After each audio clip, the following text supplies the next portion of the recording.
Are we ready to have some fun, yes? Sure. Sure. That's my favorite answer.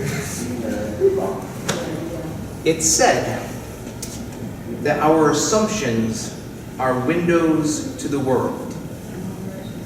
And it's also said that unless we scrub those windows from time to time, well, eventually no light will be allowed in.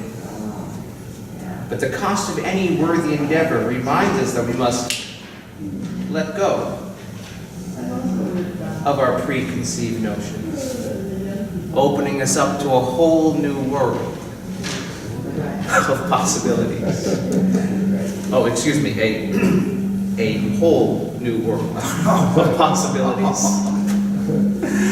Well, once again, my name is Jonas Cain, and today we're going to be doing some magic. We're also going to be talking about a few other things to try and test our imagination, to perhaps let go of some things that might be holding us back in certain areas. Now, to test where you folks are at, to see how willing you are to play along, I have a little card trick, but it's also an assessment.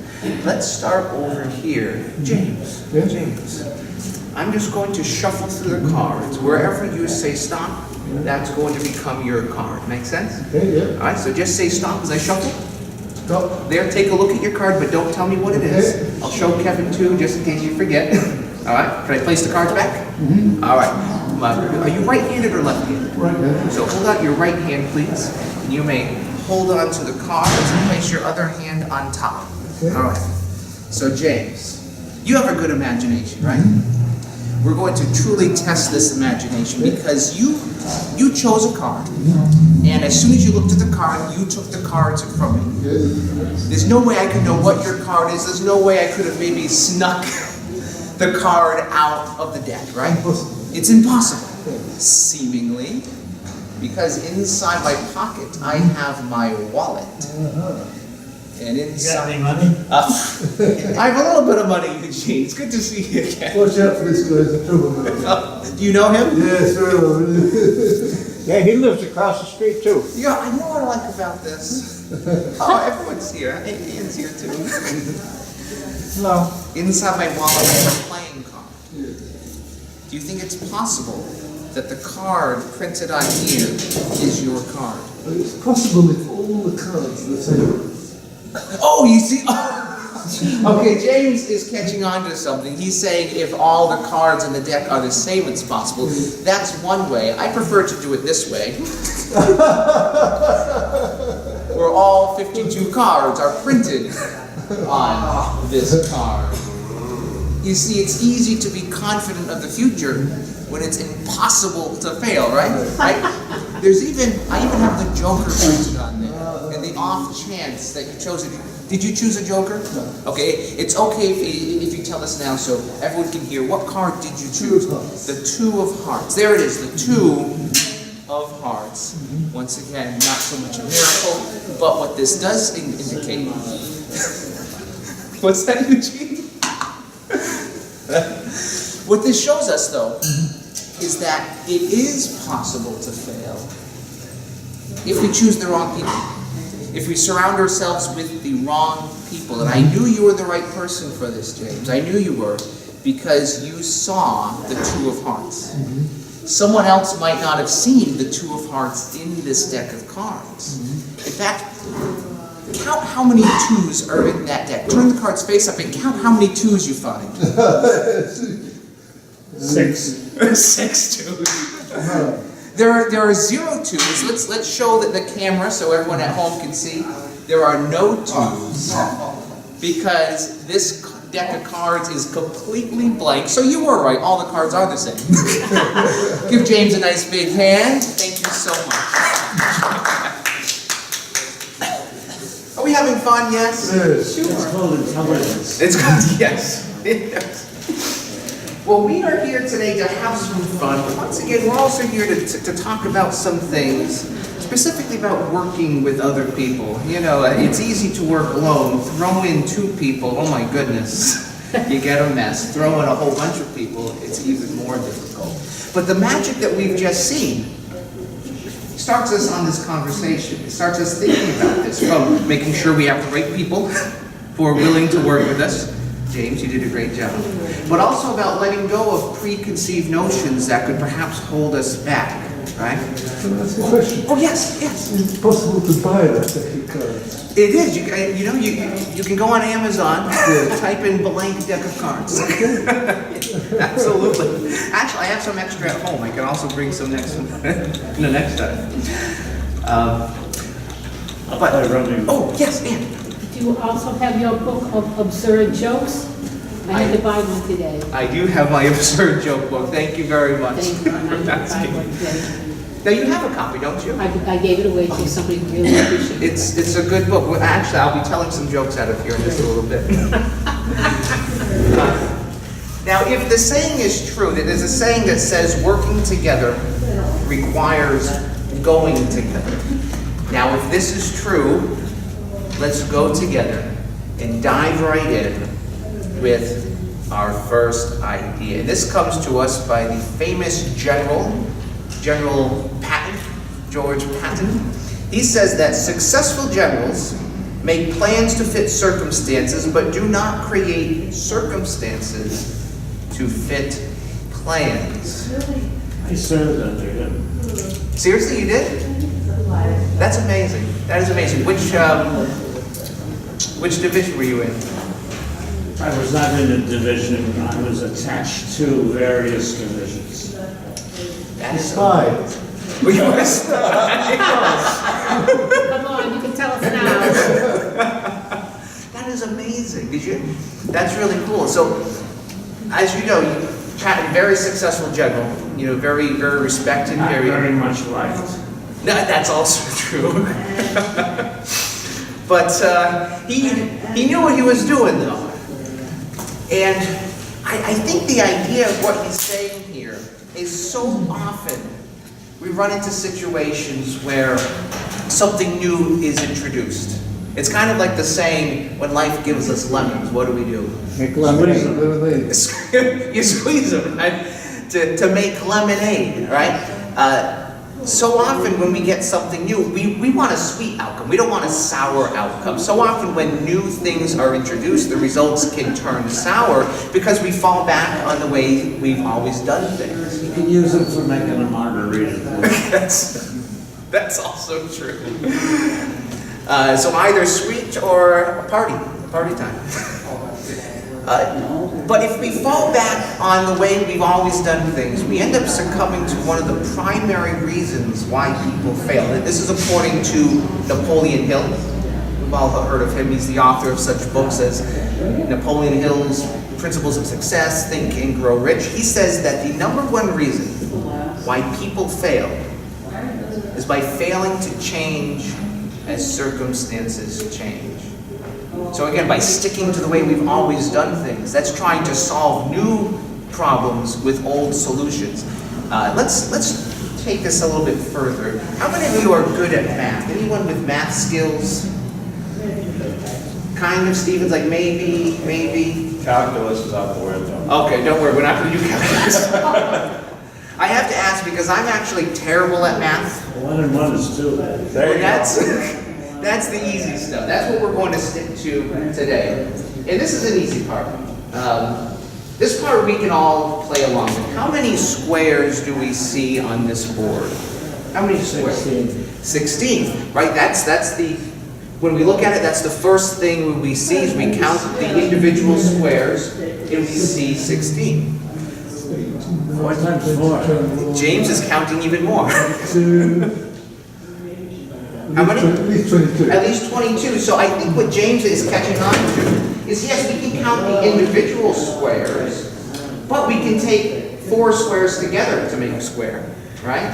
And you can actually do that a total of 9 times on this board. So 16 plus 9, that's 25. But we can also take 3 by 3 squares to make a square. You can do that 4 times on this board, so that's 29. But this entire thing is a square.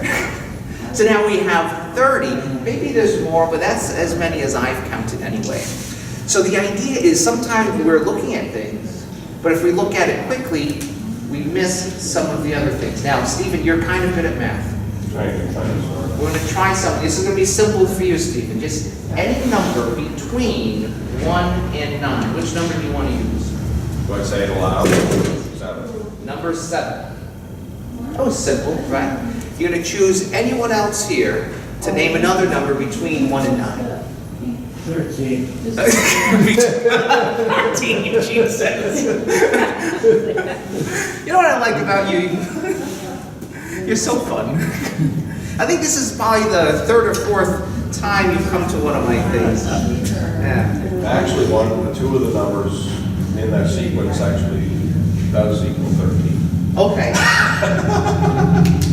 So, okay, so Eugene, a single digit number between 1 and 9, which one do you want to use? 8. Number 8. And do you want the 8 to the right or to the left? To the right. To the right, so that makes it 78. Now, it could have been 87, right? It could have really been any 2-digit number, but between Stephen and Eugene, we've arrived at a random 2-digit number. Now, as I said, I'm not that great with math, but I have been practicing a certain type of equation. I've been laser focusing in on one type of math. And I'm going to run my calculations with this number. And I'm going to fill in all of these squares on the board. I'm going to see how I do. Does anyone have a watch with a second hand? Eugene, you do? All right. Eugene, you're going to time and see how long it takes me to fill in all these squares. As soon as you say go, I will begin. Go.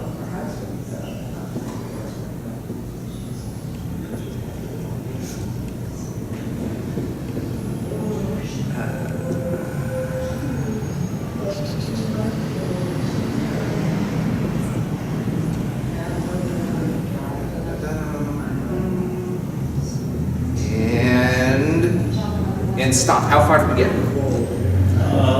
25 seconds. 25 seconds? I did this like 2 days ago. It was like 29 point something seconds. So I beat my old record. Thank you very much.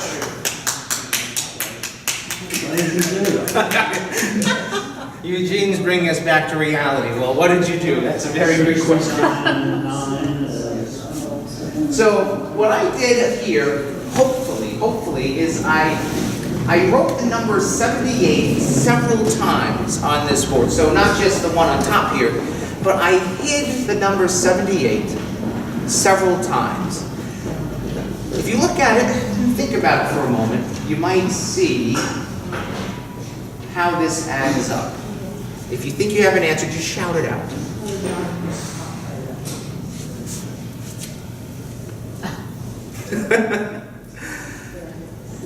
I'm going to give you a hint.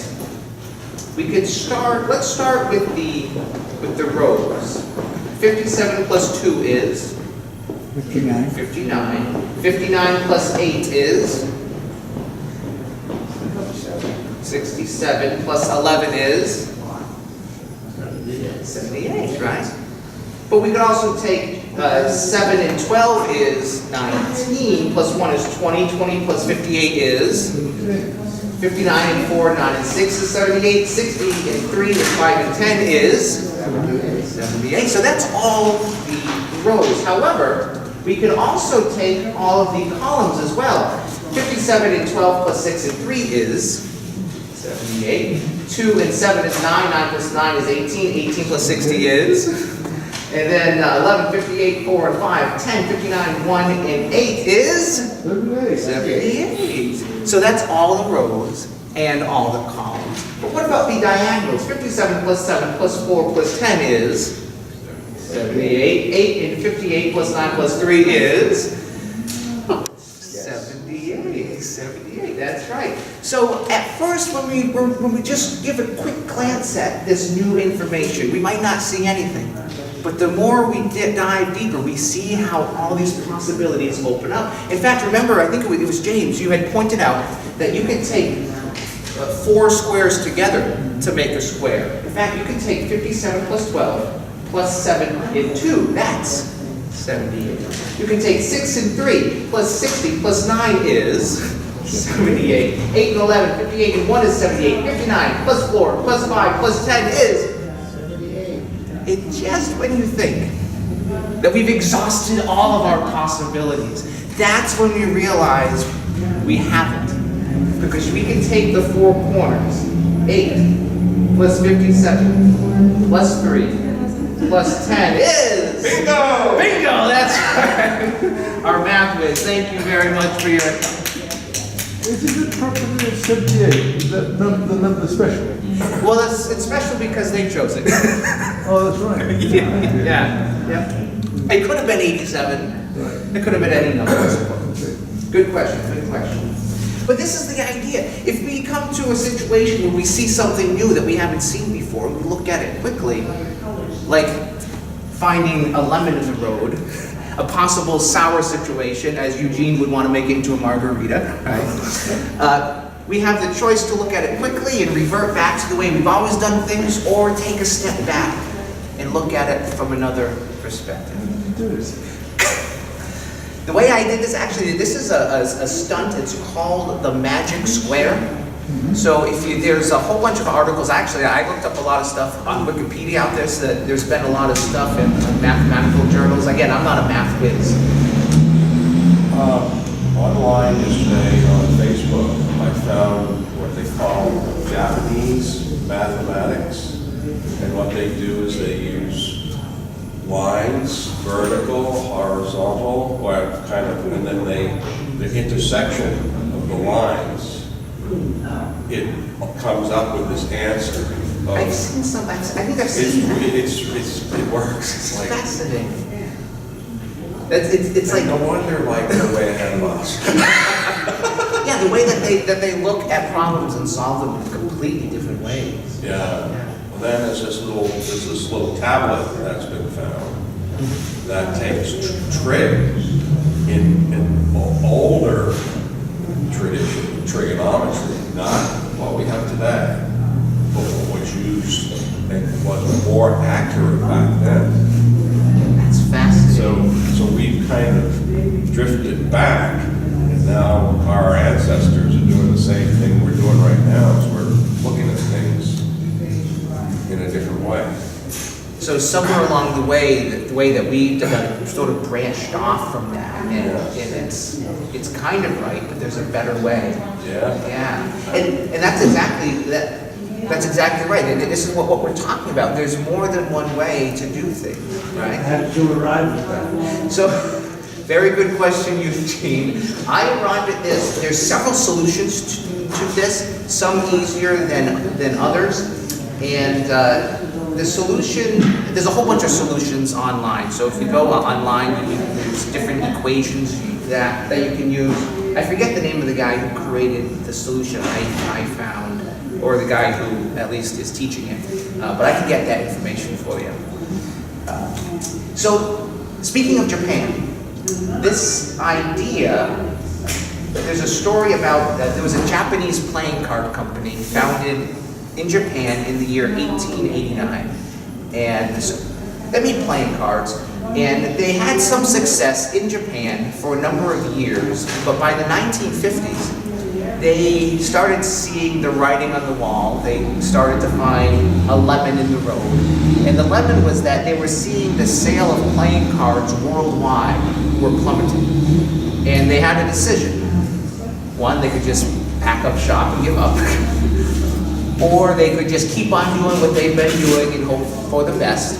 Or they could take a step back and consider some other possibilities. And that's what they did. They ended up consulting other people on their team within their organization. And this proved life-saving because, again, over the years, playing card sales continued to drop. But by this point, they had begun to have success manufacturing new types of toys and games in the electronic industry. And all of this success that they were having ended up snowballing into the multi-billion-dollar company that we now know today as Nintendo.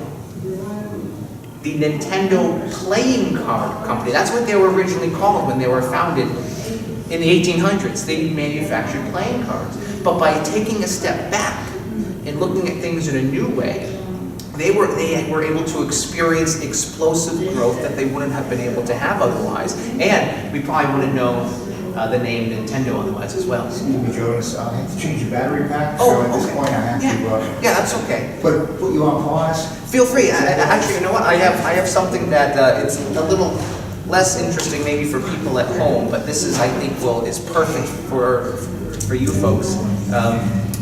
I often go to like companies, schools. I go to like our leadership camps, and I do like workshops on teamwork, leadership things. And this is something that I like to do at the start of every session when I meet with the group. And I'm not gonna do it the way I usually do it, but I'm gonna try a slightly different way today. But I would invite everyone up one at a time to choose a card. And each card has a drawing on it. And I would have them look at the drawing for 3 seconds without anyone else seeing what the drawing was. And then I would have them write on a separate piece of paper a description, a one-word description of their first response of what they saw, describing it. And I had everyone do this. And even though everyone had a free choice of any card, it was only the illusion of choice. Because every card has the same image, just like the deck of cards. They're all blank, right? But this has all the same images. So it was the illusion of choice.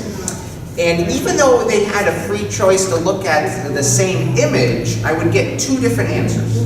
Same image, I would get 2 different responses. Sometimes there would be some outlier responses as well, but most 99% of the time I would get the same 2 answers. So I'm gonna hold this up. I'm gonna show everyone the image for like 3 seconds. And just sort of think about what you see. And think about what you first see, what your first response is. Again, you might see one of 2 things. And don't say anything out loud just yet. We hold this up so we can all see.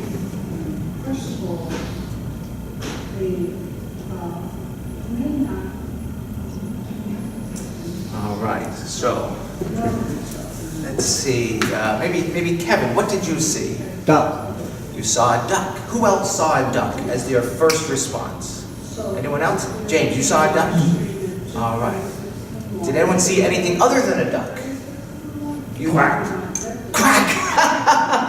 You see, this is one of the outlier answers. You know, I've had some people give me the answer. I think my favorite answer they gave was yellow. They described it as, I think they were describing their emotions, right? That they were feeling. What did you see, Stephen? Slide. Slide. And what did you see? It doesn't have a name. It doesn't. It's like one of those animals that they want to trap. You know, it wasn't an otter, it was some other kind of animal. I don't know. I'm not, yeah. Forget about it. So, but we did see a quacking duck. We Yeah. saw a quacking duck. But if we look at it another way, the duck bill could become rabbit ears and a rabbit tail down here. But again, we could also look at it like we have the duck bill and the little duck tail. So by looking at it, it's the same thing.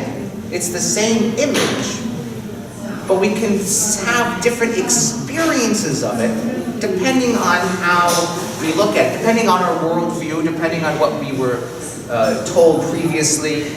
We might see one thing first, or we might see the other thing first. And this highlights a big problem with working as a team, you know, again, whether it's in an organization, whether it's in a family unit. I've experienced this a lot. It's called the problem with communication is the illusion that it's taken place. I've experienced this in my own life, usually in regards to personal relationships, which I think is probably why I'm not married anymore. I miss her. But the illusion of communication is what happens when what is communicated is interpreted differently than was actually intended. I'm reminded there's the little story of this elderly couple, a man and a wife. They went for a leisurely stroll under the moonlight. And the husband turned to his beloved wife and he said to her, "Honey, under the moonlight, your teeth look just like pearls." It's a beautiful sentiment, right? But to this, the wife turned to her husband and said, "Who the heck is Pearl?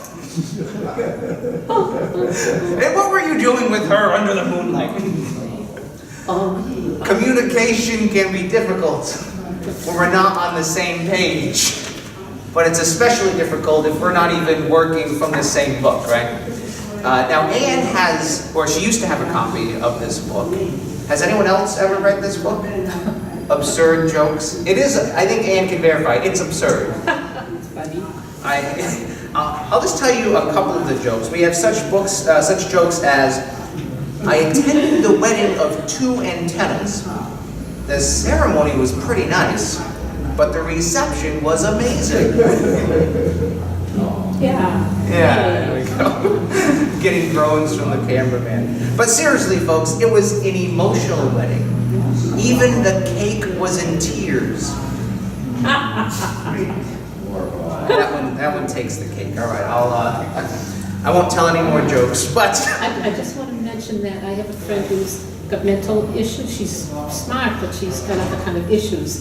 And we trade puns and things like postcards. So this was an ideal source for me to find things to send to her. So it's very I'm glad that could help.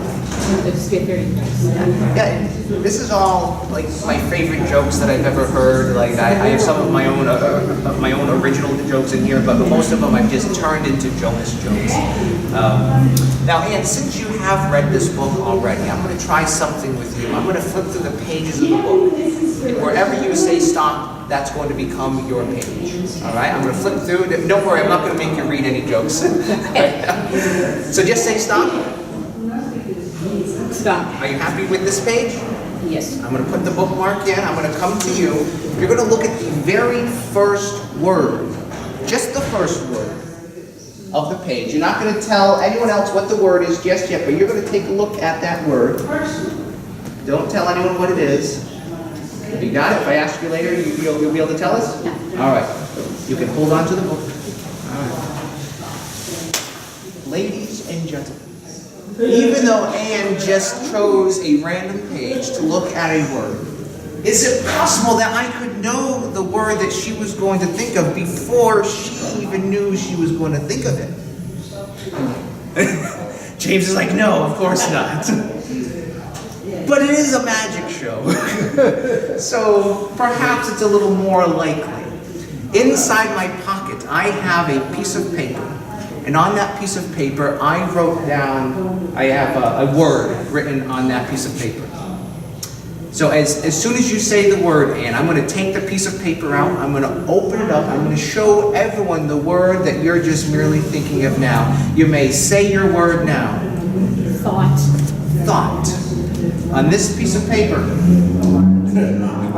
in this dictionary, we have Q-R-S-T, S-T, T, you see, it's a piece of paper from my pocket, there it is. And is that the word thought? Yes. On the piece of paper from my pocket, thank you. I know how you did that. I know how you did that. How did I do it? I know how you did that. Maybe I should tell you so you could do it this next time. All right, well, Yes, I'll hold it. thank you. We'll talk later. I appreciate that. I call it a trick, not magic. Yeah, oh yes, that's true. It is a trick. You deserve a free book. Well, the idea, though, what I told you was true. I said there was going to be a piece of paper in my pocket. I didn't tell you about all the other pieces of paper. But what I said was true. It's just that we interpreted it differently than was perhaps intended. Or maybe I did intend you to misinterpret what I said. Sometimes that happens too. But this was the absurd part. This was the absurd part. Let's take this a step further to get serious for a moment, because in the back of the book, there is a little piece of paper with a picture of me. With a picture of me on one side. On the other side, we have a word written down in bold marker. James, what is that word? Thought. Now that's magic. Oh, oh, yeah. Is that your word, Ann? Sure it And is. that's for you. Give Ann a nice Thank big you very hand. much. Thank you. Comes with a bookmark and everything.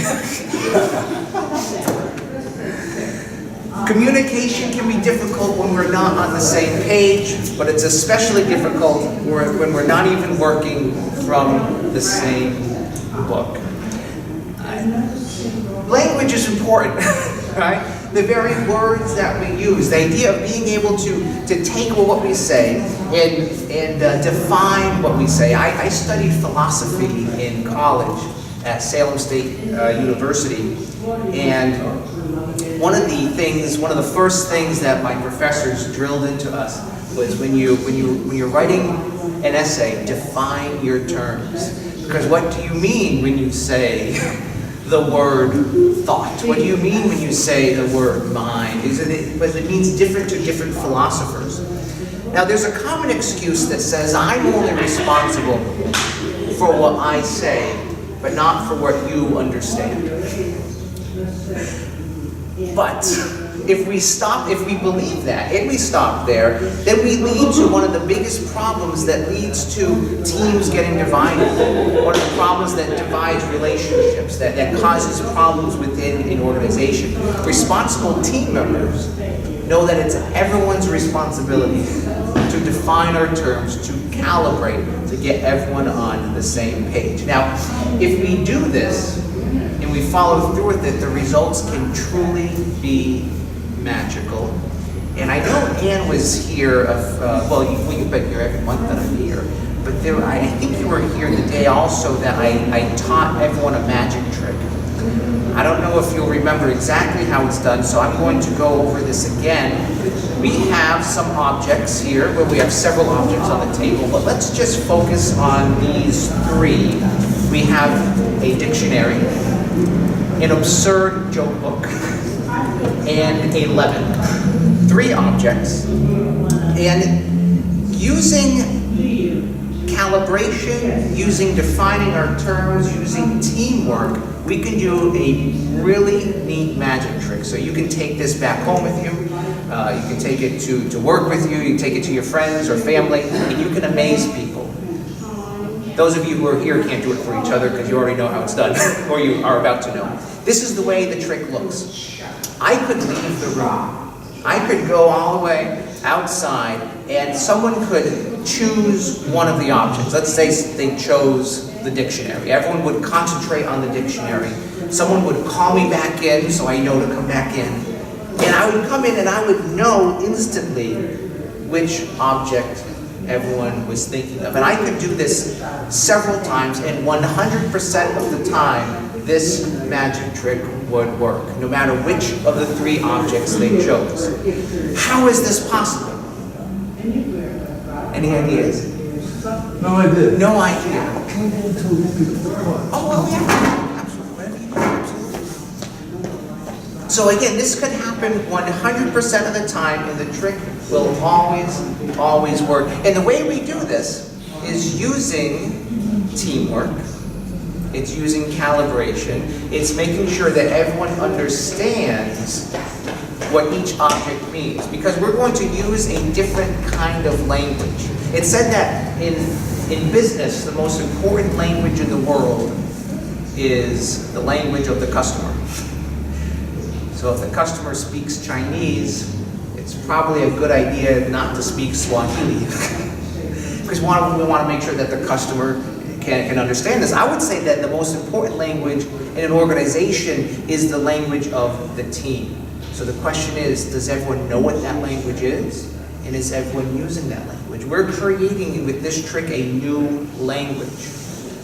All right, so the new language, the new term for the dictionary, we don't call it a dictionary, its new name is come on back. The new term, the new word for the joke book, it's not joke book, but it's all right. So that's the new name of the book, is all right. The new name for the lemon, it's not called a lemon anymore, it's called ready. Ready. So we have 3 objects with new names. So you have to, of course, have someone on your team working from the inside. So let's say Stephen could be my, the technical term is called being in cahoots. So Stephen might be someone on my team. I just explained to him the language of the team, like we have to speak the lingo as they call it, right? So come on back, all right, ready. This is easy to remember as well. If you remember how to spell the word car, C-A-R, C, come on back, A, all right, R, ready. If we can remember how to spell the word car, then we can remember this. So if I was out of the room and everyone is concentrating on the book, the joke book, how would you call me back into the room?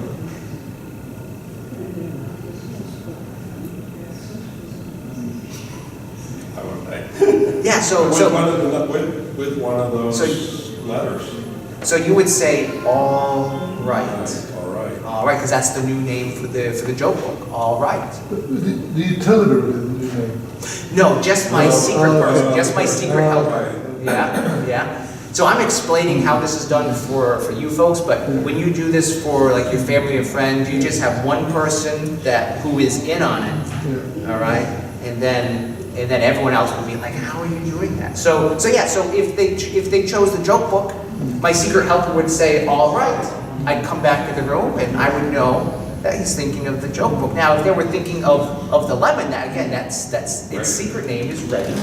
Stephen would say Ready. I'd come back in. I'd say you're thinking of the lemon. How about the dictionary? How would you call me back into the room? And so that was C-A-R. So it's C. Come on back. Yeah. I have instructions for this on my website. Actually, so once the video is done being edited and uploaded, I'm going to upload the video to a special web page on my website. It'll be jonascain.com/rivergarden.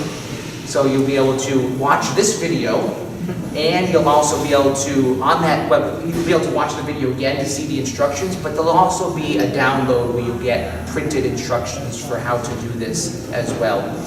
So be sure to get if you want like a business card, I can give you that. That will have my website on there, so you can easily find it.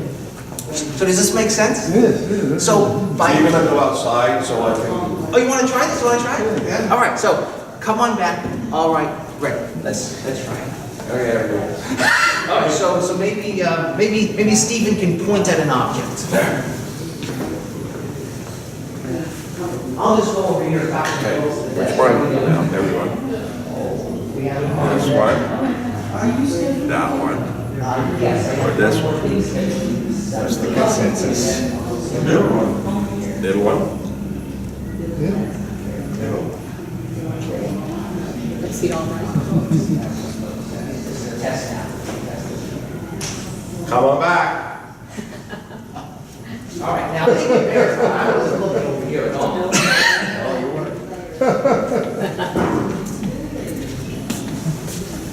I think you folks are thinking about the dictionary. Is that true? No. No, yeah. What did he do? He rested on you. What did you do? Should have said all right. C. Let's try it. Let's try it again. You can fire me the next time. See, What's the C stand for? come on back. Come on back. All right. Which one? All right, and ready. Let's do the 11. Ready. You know what they say, when life gives us lemons, you make the best of it. Are you thinking of the lemon? Yeah. There we go. Give Stephen a nice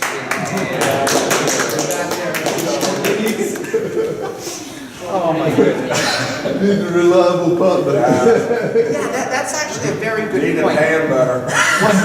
One of the challenges with this is before you get in, before you jump into a real situation, is to have these little practice runs, right?